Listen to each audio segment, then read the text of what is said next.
मलाई चाहिँ पुरा भोक लाग्यो अन्त म चाहिँ यहाँ बनाउँदैछु वाइवाई। मैले वाइवाई अलरेडी हालिसकेँ, पानी उमालिसकेँ हैन।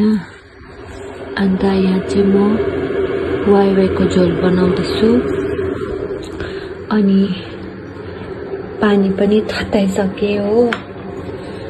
अन्त 3टा डाइजेस्टिभ बिस्किट सकेछ, डाइजेस्टिभ बिस्किट छ। यो खान्छु। खै पनि किन भोक लाग्यो मैले अलिक कम्ती खाना खाएको थिएँ होला सायद।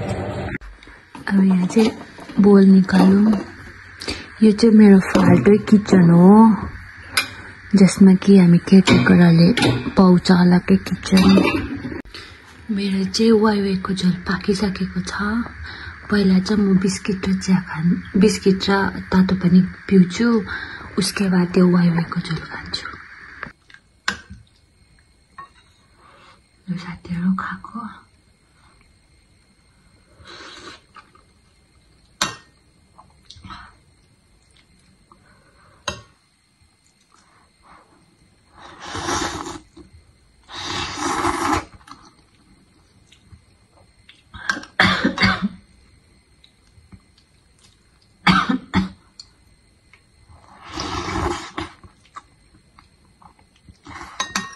मेरो किचनमा चाहिँ मैले पकाउने भाँडा राखेको छुइनँ,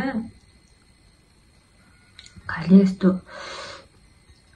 भाँडा अलि यो पनि एउटा बोल प्लेट बटुका राखेको छु ताकि कोही बेला के लिएर खान्छु भने ओभनमा तताउँदै खान्छु भनेर। अन्त म यो चुल्हा पनि चलाउँदिनँ, बोजूकै किचनमा खान्छ।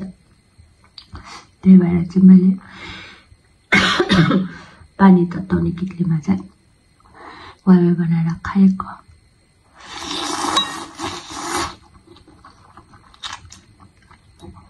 खाँदा त डरै लाग्दो देख्दा केही छैन।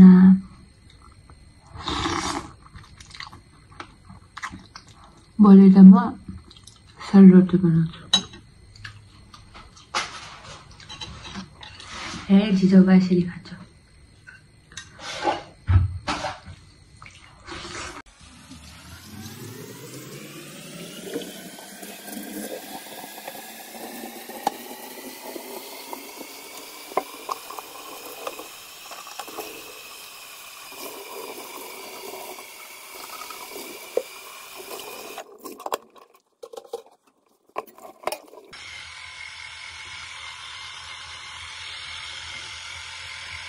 साथीहरु आजको लागि यति नै। मिडनाइटको जुन खाना थियो तपाईहरुसँग शेयर गरेको सानो बडे। गुड नाइट, बाइ बाइ साथीहरु।